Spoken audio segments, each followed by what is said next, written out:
Hi friends, இன்றைக்கி நம்ம பார்க்க போகிறது வந்து எள்ளு சீடை. எள்ளு சீடைக்கு வந்து நம்ம முதல் நாளேவும் எள்ளை வந்து க்ளீன் பண்ணி காய போட்டு எடுத்து வச்சுக்கணும்.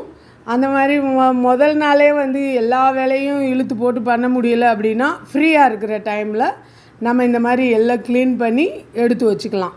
வெயிலில் நல்லா காய வச்சு எடுத்து வச்சுக்கிட்டோன்னா எப்போ நம்ம சீடை பண்ணணுமோ அந்நேரம் நம்ம யூஸ் பண்ணிக்கலாம். இந்த மாதிரி காய போட்டு எடுத்து வச்சுக்கிறணும். அதுக்கப்புறமா நம்ம வந்து அரிசியை ஊற வச்சு நல்லா ஒரு 2 மணி நேரம் ஊற வச்சு லைட்டாக தண்ணி வடியவும் நம்ம வந்து அரைச்சி எடுத்துக்க வேண்டியதுதான். நம்ம அரைக்கிறப்ப பார்த்திங்கன்னா ரொம்ப நெகுன்னு மாவாக அரைச்சிடக்கூடாது.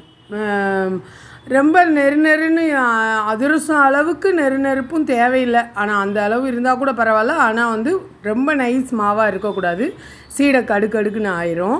அதனால் நம்ம கொஞ்சம் லைட்டாக நெருன்னு அரைச்சி எடுத்துக்கிற வேண்டியதான். இந்த மாதிரி இப்போ நம்ம வந்து அந்த பக்குவத்தில் அரைச்சி எடுத்துக்கிட்டாச்சு. இந்த மாவில் வந்து இப்போ ஒரு படி, அதாவது ஒரு படி அரிசி, 4 உலக்கு அரிசி அப்படின்னா அதுக்கு 2 உலக்கு நம்ம வந்து எள்ளு போடணும். அதுதான் கணக்கு, பாதிக்கு பாதி. அந்த கணக்கில் நம்ம வந்து 2 உலக்கு எள்ளு கலந்து வச்சாச்சு.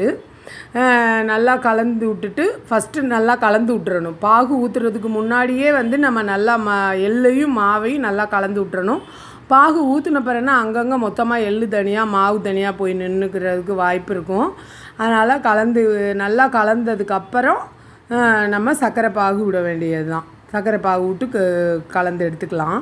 சர்க்கரை பாகு எப்படி இருக்கணும் அப்படின்னு பார்த்திங்கன்னா, பாகு வந்து தட்டில் ஊற்றினோம் அப்படின்னா தண்ணிக்குள்ளே ஊற்றுறப்ப முருகலான ஒரு மிட்டாய் பதம் வரக்கூடாது. இளம்பக்குவம்னு சொல்லுவாங்க. மிட்டாய் பதத்திலேயே வந்து கொஞ்சம் நெகுத்தியாக இருக்க மாதிரி, உருண்டு கட்டியாக நம்ம கைக்கு வரக்கூடாது. இந்த மாதிரி பக்குவத்தில் பாகு காய்ச்சி எடுத்துட்டு நம்ம மாவை பிணைஞ்சு அந்த மாவை வந்து கொஞ்சம் நேரம் வந்து நம்ம வந்து ஒரு 2 மணி நேரம் கூட நீங்கள் இஞ்ச வச்சிட்டிங்கன்னா அதுக்கப்புறமா சேர்ந்து இந்த மாதிரி நமக்கு கிடைக்கும். அதுக்கப்புறம் நம்ம சின்ன சின்ன பாலாக உருட்டி போட்டுக்கலாம். இதில் மெயினாக பார்த்திங்கன்னா